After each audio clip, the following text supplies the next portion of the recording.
ട്രംപിന്റെ പുതിയ നയങ്ങൾ കാരണം അമേരിക്ക സാമ്പത്തിക മാന്ദ്യത്തിലേക്ക് നീങ്ങുന്നു എന്ന തരത്തിൽ ഇത് ശരിയാണോ? ഇത്തരത്തിലുള്ള എന്തെങ്കിലും സൂചനകളുണ്ടോ?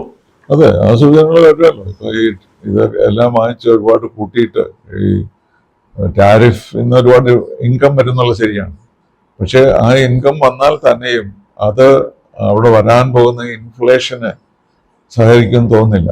ഇൻഫ്ലേഷന് കോൺട്രിബ്യൂട്ട് ചെയ്യുള്ളൂ. കാരണം ഇപ്പൊ തന്നെ ഇന്ത്യയിലെ സാധനങ്ങൾക്കെല്ലാം അവർക്ക് 50, നമ്മളിപ്പോൾ 50 ടാരിഫ് നമ്മൾ കൊടുത്താൽ അത് വാങ്ങുന്നവരാണല്ലോ അവസാനം കൊടുക്കുന്നത്. അമേരിക്കക്കാർ തന്നെയാണ് അത് കൊടുക്കേണ്ടി വരിക. അത് വരുമ്പോൾ ഉണ്ടാകുന്ന ഇൻഫ്ലേഷൻ ഇപ്പോഴും വരെ കണക്കാക്കപ്പെട്ടിട്ടില്ല. നമ്മൾ ഓൾട്ടർനേറ്റ്സ് ഒക്കെ നമ്മൾ നോക്കുന്നുണ്ട്. പക്ഷെ നമ്മുടെ ഓൾട്ടർനേറ്റ്സ് ഉടനെ ഒന്നും വർക്ക് ചെയ്യില്ല. ചൈനയും റഷ്യയും ഒന്നും നമ്മളെ രക്ഷപ്പെടുത്താനുള്ള മനസ്സും കാണുകയില്ല, അവർക്ക് അതിനുള്ള കഴിവുമില്ല. അപ്പൊ അങ്ങനെ നോക്കുമ്പോൾ പ്രശ്നങ്ങൾ നമ്മൾക്ക് വരും. പക്ഷെ അതിനേക്കാളും വലിയ പ്രശ്നങ്ങൾ അമേരിക്കയ്ക്ക് വരുമെന്നും, എന്നാലും അമേരിക്ക ഇന്നും ലോകത്തിലെ ഏറ്റവും വലിയ സാമ്പത്തിക ശക്തിയാണ്. ചെറുത്ത് നിൽക്കാനുള്ള കഴിവ് അവർക്കുണ്ട്. അതുകൊണ്ട് അമേരിക്കയിൽ നമ്മൾ വിചാരിക്കുന്ന പോലുള്ള വലിയ പ്രശ്നങ്ങളൊന്നും ഉണ്ടാവുകയില്ല എന്നാണ് എനിക്ക് തോന്നുന്നത്. അദ്ദേഹത്തിന്റെ മനസ്സ് മാറുകയല്ലാതെ മറ്റു മാർഗമൊന്നും ഉടനെ കാണുന്നുമില്ല.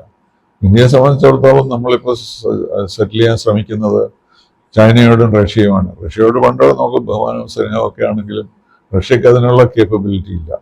ചൈനയ്ക്ക് അതിനുള്ള കേപ്പബിലിറ്റി ഉണ്ട്. പക്ഷേ ചൈന എല്ലാ കാലത്തും നമ്മുടെ ശത്രുവായിരുന്നു, ശത്രുവായി തന്നെ തുടരുകയും ചെയ്യും. അപ്പൊ അതുകൊണ്ട് നമ്മൾ ചൈനയും റഷ്യയും ചൂണ്ടിക്കാണിച്ചുകൊണ്ട് അമേരിക്കയ്ക്കെതിരായിട്ട് യുദ്ധം ചെയ്യാമെന്ന് വിചാരിച്ചാൽ അത് വലിയ സക്സസ്ഫുൾ ആകാൻ സാധ്യതയില്ല. പക്ഷേ ഇങ്ങനെ സമയം കഴിയും തോറും മാറ്റങ്ങൾ വരുമെന്നും അങ്ങനെ ഒരു സ്ഥിതിയിലേക്ക്, സമാധാനത്തിലേക്ക് മാറുമെന്ന് നമുക്ക് ആഗ്രഹിക്കാൻ മാത്രമേ വഴിയുള്ളൂ.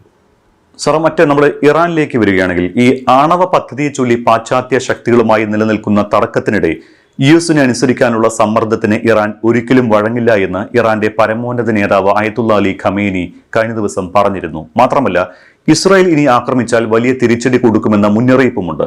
അപ്പോൾ ഇവിടെ വീണ്ടും കലുഷിതമായ ഒരു അന്തരീക്ഷം ഉണ്ടാവുകയാണോ? അത് മിഡിൽ ഈസ്റ്റ് വീണ്ടും പ്രശ്നത്തിലാണ്. അത് ബോംബിട്ടത്, അമേരിക്ക ഇട്ട ബോംബിന് എന്തെങ്കിലും ഗുണമുണ്ടായെന്ന് ഇപ്പോഴും ആർക്കും അറിയില്ല. അല്ല, അവര് ചെയ്യാൻ ശ്രമിച്ചത് അണുവായുധങ്ങൾ സൃഷ്ടിക്കാൻ സാധ്യതയുള്ള ലബോറട്ടറീസ് ഒക്കെ നശിപ്പിക്കുകയാണ്. പക്ഷേ നശിപ്പിച്ച എത്രമാത്രം നാശമായി, അതിൽ നിന്ന് എന്തുമാത്രം നഷ്ടം ഇറാനുണ്ടായെന്ന് ആർക്കും ഇപ്പോഴും അറിയില്ല. അമേരിക്കയ്ക്ക് പോലും അറിയില്ല. അപ്പൊ അതുകൊണ്ട് ആ ബോംബിനെ പറ്റി ഇപ്പം ട്രംപ് ഒന്നും പറയുന്നില്ലല്ലോ. ഒരു വലിയ നേട്ടമായിട്ടൊക്കെ പറഞ്ഞിട്ട് ഇപ്പം അതിനെപ്പറ്റി ഒന്നും കേൾക്കാറില്ല. ഇറാൻകാർ പറയുന്നതും അത് തന്നെയാണ്, അവർക്ക് വലിയ നാശനഷ്ടങ്ങളൊന്നും വന്നിട്ടില്ല എന്നാണ്.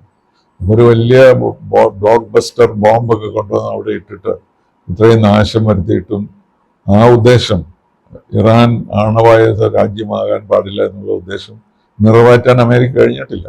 കുറച്ച് ദിവസങ്ങൾ കൊണ്ട് തന്നെ അവർ വീണ്ടും അത് റിപ്പയർ ചെയ്ത് അവരുടെ എൻറിച്ച്മെന്റ് തുടരുമെന്നാണ് എനിക്ക് തോന്നുന്നത്. അപ്പോൾ അതുകൊണ്ടും വലിയ ഗുണമൊന്നും ഉണ്ടായിട്ടില്ല. നമ്മളെ സംബന്ധിച്ചിടത്തോളം ഇറാൻ ഒരു ആണവായുധ രാജ്യമാകണമെന്ന് നമുക്ക് ആഗ്രഹമില്ല. അതേസമയം തന്നെ യുദ്ധമല്ല അതിന് മറുപടി എന്നുള്ളതാണ് നമ്മുടെ അഭിപ്രായം. സമാധാനപരമായി ചർച്ച ചെയ്യണം. ഇറാൻ ഇപ്പോൾ വീണ്ടും ചർച്ച തുടങ്ങാൻ പോവാണ്, ജർമ്മനിയുമായിട്ടും UK ആയിട്ടും യൂറോപ്പിലെ നാളെ മറ്റന്നാളോ. അപ്പോൾ അതോടുകൂടി വീണ്ടും ആ ചർച്ചകൾ തുടരും. പക്ഷേ ആ ബോംബ് ചെയ്തതുകൊണ്ട് വലിയ നഷ്ടമൊന്നും ഇറാന് വന്നിട്ടില്ല എന്നുള്ളത് ഒരു രഹസ്യമായി വെച്ചിരിക്കുകയാണ് അമേരിക്ക. സാർ, മറ്റൊരു കാര്യം ചോദിക്കാനുള്ളത്, ഉക്രൈൻ ഞായറാഴ്ച നടത്തിയ ഡ്രോൺ ആക്രമണത്തിൽ റഷ്യയിലെ ഏറ്റവും വലിയ ആണവ നിലയങ്ങളിൽ ഒന്നിനെയാണ് ലക്ഷ്യം വെച്ചത്. അപ്പോ റഷ്യയുടെ ഒരു തിരിച്ചടി ഉടൻ പ്രതീക്ഷിക്കാമോ? തീർച്ചയായിട്ടും അത് അവർ സമ്മതിക്കില്ലല്ലോ. ആണവനിലയം തകർക്കുക എന്ന് പറയുന്നത് ഏത് തരത്തിൽ നോക്കിയാലും ലോകത്തിന്റെ നല്ലതല്ല. കാരണം എന്താണ് ആണവ റിയാക്ടറിൽ ഉണ്ടായിരുന്നത്, അതെന്താണ് പുറത്തേക്ക് വരിക? ഒരു ചെറിയ ബോംബ് കൊണ്ട് നമ്മൾ ലോകത്ത് എത്രയോ നാശനഷ്ടങ്ങൾ വരുത്തി, ഹിരോഷിമയിലും നാഗസാക്കിയിലും. അപ്പോൾ അതുപോലെ അതിനേക്കാളും വലിയ നാശനഷ്ടങ്ങളാണ് ഇപ്പോൾ ആരെങ്കിലും ബോംബ് ചെയ്താൽ വരുന്നത്. കാരണം അവരുടെ കപ്പാസിറ്റി കൂടുതലാണെന്നുള്ളതുകൊണ്ടാണ്. അതുകൊണ്ട് അതിന് നമ്മൾ പ്രാർത്ഥിക്കുക മാത്രമേ നിവൃത്തിയുള്ളൂ. ഇതുപോലെ ഓരോ ആണവ കേന്ദ്രത്തെ ആക്രമിക്കുക എന്ന് പറഞ്ഞാൽ തീർച്ചയായും റഷ്യ അത് അനുവദിക്കുകയില്ല. അവർക്ക് അതിനുള്ള സെക്യൂരിറ്റി അറേഞ്ച്മെന്റ്സ് ഉണ്ടായിരിക്കും. പകരം അവർ തിരിച്ചടിക്കാനും സാധ്യതയുണ്ട്. റഷ്യ യുക്രൈൻ യുദ്ധം അപ്പോൾ ഇനിയും നീണ്ടുപോകാനുള്ള സാധ്യത കാണുന്നുണ്ടോ? ട്രംപിന്റെ ഇടപെടലുകളൊന്നും ഫലം കാണില്ലേ? ഇതുവരെ ഫലമൊന്നും കണ്ടിട്ടില്ലല്ലോ. അപ്പോൾ ഞാൻ പണ്ടേ എഴുതിയിരുന്നു, ഈ സമ്മിറ്റ് യുദ്ധം അവസാനിപ്പിക്കാനുള്ള സമ്മിറ്റ് അല്ല, യുദ്ധം പ്രൊലോങ് ചെയ്യാനുള്ള, യുദ്ധം കൂടുതലാക്കാനുള്ള സമ്മിറ്റാണ് എന്ന് ഞാൻ പറയുകയുണ്ടായി. അതാണ് ഇപ്പോൾ സംഭവിച്ചിരിക്കുന്നത്. യുദ്ധം നിർത്തണമെങ്കിൽ ഇതായിരുന്നില്ല ട്രംപ് പ്രയോഗിക്കേണ്ട മാർഗങ്ങൾ. സെലൻസ്കിയോട് പണ്ട് സംസാരിച്ചതുപോലെ പുടിനോട് സംസാരിക്കാൻ അദ്ദേഹത്തിന് ധൈര്യം കാണില്ലായിരിക്കും. പക്ഷെ പുടിനോട് പ്രകടിപ്പിക്കുകയെങ്കിലും ചെയ്യാമായിരുന്നില്ലേ, ഇതാണ് ഉത്തരം നിങ്ങൾ കാണുന്നത് എന്നുള്ളത്. അദ്ദേഹം ചെയ്തിട്ടില്ല.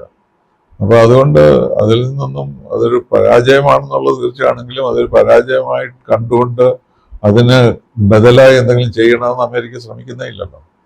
അപ്പോൾ അതുകൊണ്ട് അവിടെയും വലിയ ശുഭാപ്തി വിശ്വാസമൊന്നും നമുക്ക് ഇല്ല.